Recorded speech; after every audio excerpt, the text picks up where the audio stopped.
Hey everyone, it's me, Colin from Glass Half Broken.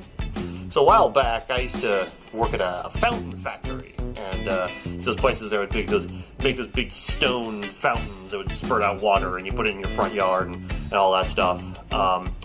And it was kind of weird. Like the ones that I worked on was it was part of a team that made the ones that had the little cherubs, and they were just kind of like peeing into the fountain, like the ones that were just like all just in a row there, all just peeing the water out into the fountain.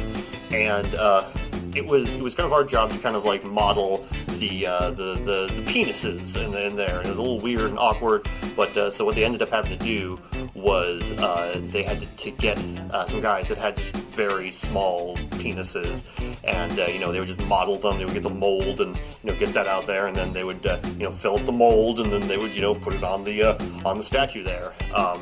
And sometimes though it wouldn't go so well. Like the guy that would be the model with the small penis would call in sick, so we would have to get somebody else on last second. And sometimes it'd be someone who's actually just very well endowed, one has a very large penis, and we just hey, we gotta make these fountains. So what we would do is we would just model that one, and so every once in a while you get a fountain with the little cherub boy, and you just have this huge wang.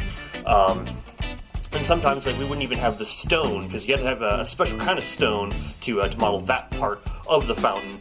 And sometimes we just wouldn't have the stone, so we would have to use like rubber. So it would just be a big floppy penis, and with the water. And sometimes the water pressure would get all messed up, and sometimes it would just squirt out like really fast. So this thing just flopping around with just water going everywhere.